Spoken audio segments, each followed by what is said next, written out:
दोस्तों, आज की कहानी है सासू माँ आप अपनी छोटी बहू से भी घर के काम करवाए। दोस्तों, कहानी शुरू करने से पहले अगर आपने हमारे चैनल को सब्सक्राइब नहीं किया है तो सब्सक्राइब कर लीजिए ताकि आपके पास पहुँचे हर नया वीडियो। अरे ओ बड़ी बहू, मेरा गर्म पानी। सास ने सिड़कर आवाज लगाई। स्वाति फटाफट रसोई से निकल कर आई। अम्मा जी, रसोई में गैस पर दूध रखा था, सो आपको गर्म पानी नहीं दे पाई। ये लीजिए। पास में बैठी स्वाति की देवरानी ललिता अपना फोन चला रही थी। स्वाति बहुत ही सुशील और संस्कारी बेटी और बड़ी बहू है। बड़े होने के कारण उसने अपने दोनों घरों में हर जिम्मेदारी बखूबी निभाई है। सास ससुर पति सब बहुत अच्छे हैं, लेकिन देवर देवरानी अलग स्वभाव के हैं।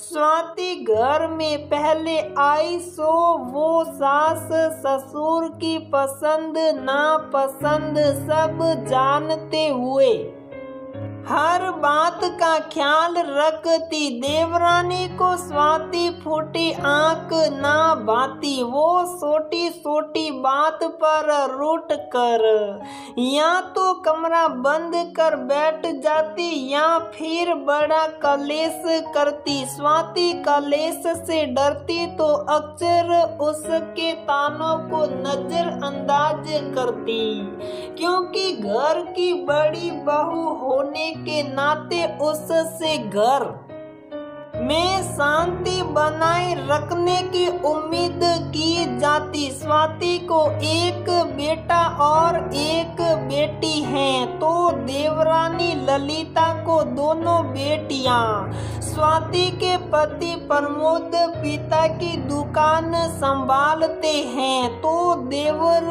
विनोद जॉब करते हैं। स्वाति को एक बेटा और बेटी है और ललित को 2 बेटियां।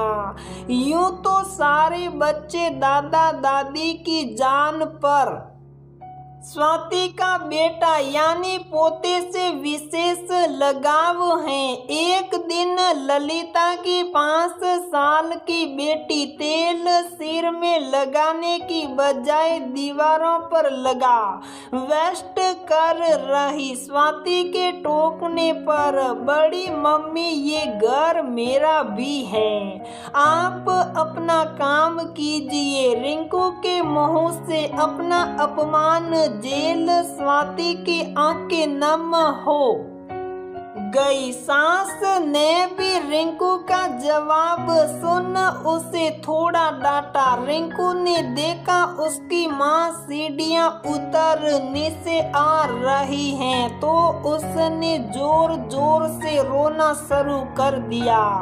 अब क्या हुआ? ललिता चिल्लाई। बड़ी मम्मी और अम्मा मेरे पर चिल्ला रही। रिंकू के बोलते ही ललिता ने आव देखा ना ताव, बिना पूरी बात जाने रिंकू को पिटाई शुरू कर दी। क्यों करती हैं सबको तंग, जब पता है या कोई तेरी गलती बर्दाश्त नहीं करेगा।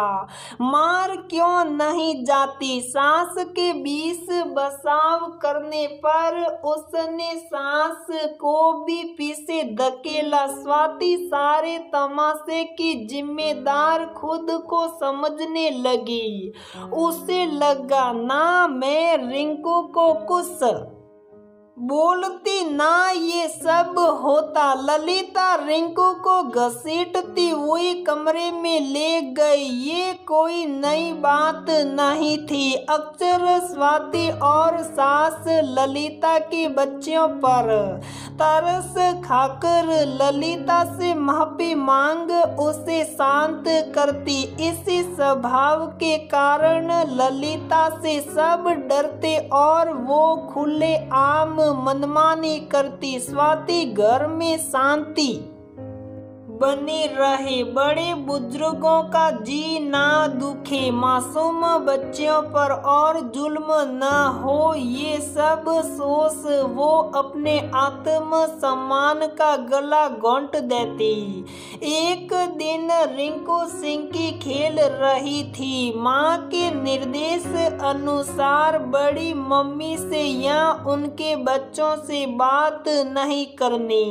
स्वाति के बच्चे उम्र में बड़े थे, सो उनको अपने कंचेंच के रुख के व्यवहार से कोई फर्क नहीं पड़ता। वो दूर ही रहते। रिंकी के गेट जोर से बंद करने पर स्वाति के मुंह से निकल गया, बेटा आराम से, मेरे कमरे का गेट है, मैं जैसे चाहे बंद करूं।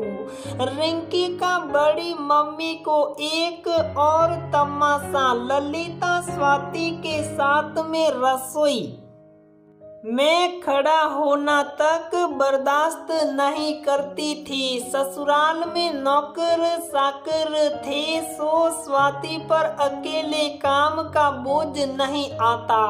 ललिता हफ्तों स्वाति से बात नहीं करती। सास ससुर के दबाव में आकर उसे ही शुरुआत करनी पड़ती। लेकिन ऐसा कुछ दिन ही चलता।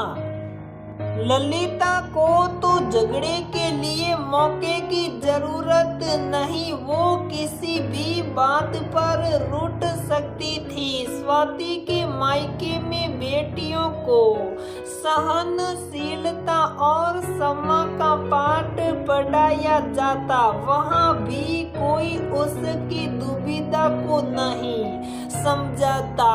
कुछ सालों तक तो सब सही था, लेकिन ऐसे में अब उसको घुटन महसूस होने लगी। उसके बच्चे राघव और अवधिका अब समझदार हो रहे थे। वो सासा सासी को सिर्फ ऊपरी आदर देते, क्योंकि वो हर रोज किसी न किसी बात पर अपनी माँ का निरादर देखते थे।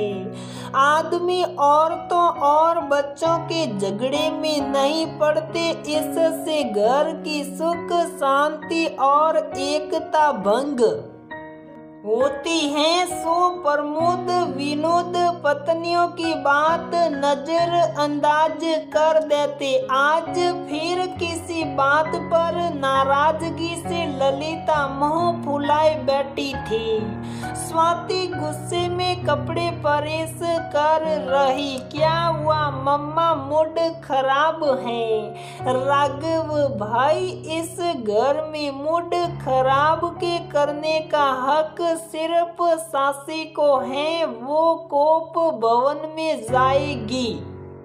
दादा दादी मम्मी को दशरथ बनाकर भेजेंगे। मम्मी अपनी सेल्फ रेस्पेक्ट को रौंद कर सासी को मनाएगी। यही होता आया है इस घर में। अवधिका ने स्वाति को ताना दिया। क्या करूं बता तू, है कोई दूसरा रास्ता? मैंने पिछले जन्म में कोई कर्ज लिया होगा, उससे सो इस जन्म में चुका रही। स्वाति ने गुस्से से कहा, यही तो मम्मा आपकी गलती है। सामने वाली की गलती को भी अपने सिर ले लिया।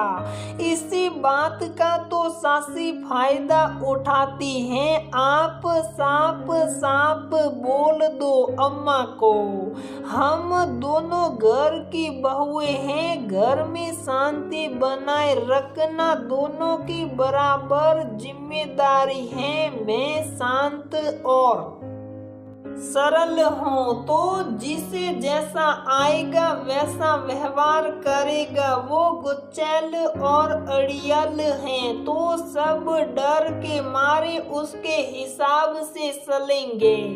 मम्मा, इतना सीधा होना ही आपकी गलती है। मैंने पढ़ा है जंगल में भी सबसे पहले सीधे पेड़ों को काट दिया जाता है। आप अगर अपना सम्मान नहीं करोगे तो कोई क्यों करेगा? अपने आत्म सम्मान के लिए लड़ना कोई गलत नहीं। आप आवाज उठाओ जब सासी के गलत व्यवहार पर भी सासा उन्हें कुछ नहीं कहते तो आप क्यों इंतजार कर रहे कि पापा आपके लिए स्टैंड ले?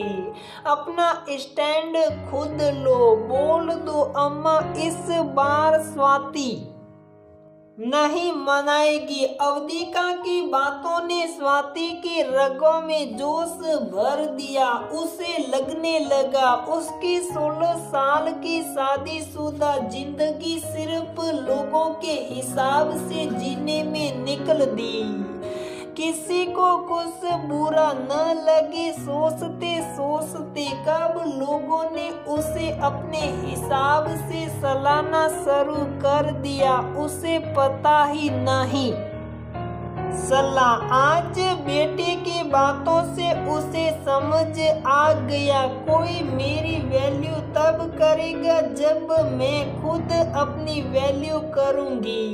सबके अनुरूप अपने आप को डालने के चक्कर में मैं खुद कब खो गई अंदाजा ही नहीं हुआ।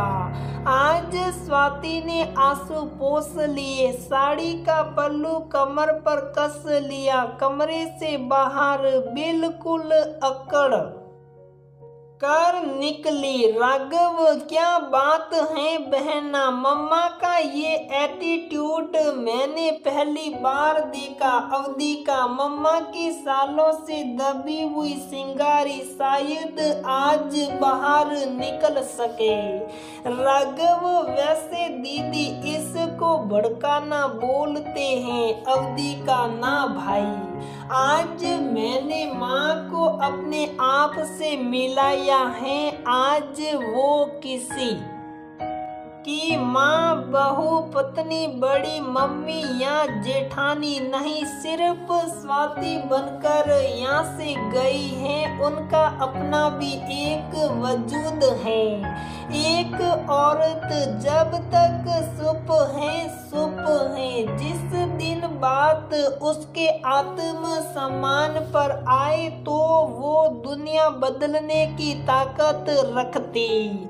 सास रसोई में आई। स्वाति, जाकर देख क्या हुआ। छोटी बहू को सुबह से नाश्ता भी नहीं करी है, नीचे भी नहीं उतरी है। मैं क्यों जाऊं, बहुत हो गया अम्मा, बस अब मैं थक गई। उसने अब तक सिर्फ अपनी मनमानी करी है। अब मैं वो करूंगी जो मुझे अच्छा लगेगा। स्वाति के आत्मविश्वास से भरी आवाज सुन कर सास का चेहरे का रंग फीका पड़ गया। स्वाति से ऐसे जवाब की उम्मीद कभी करी थी। सुबह से रात हो गई, ललिता नीचे नहीं उतरी। आज एक औरत के अभिमान तो दूसरी औरत के आत्म सम्मान की लड़ाई थी। सास, ससुर और दोनों बेटों के अब समझ आ गया था कि अब साथ में गाड़ी नहीं चलेगी, क्योंकि सब बोले या ना बोले पर मन से जानते थे कि ये संयुक्त परिवार की गाड़ी सिर्फ स्वाति की सहन शक्ति की वजह से चल रही सास ने भारी मन से दोनों बहुओं को अलग कर दिया। सास ससुर ने स्वाति के साथ रहने की इच्छा जाहिर की। स्वाति परिवार के बंटवारे से खुश नहीं थी, लेकिन हर इंसान को एक ही जिंदगी मिली है। उसे सबको खुश को रखने के साथ खुद को खुश रखना भी उसी की जिम्मेदारी है। जो बात देर से सही लेकिन स्वाति के समझ में आ गई थी।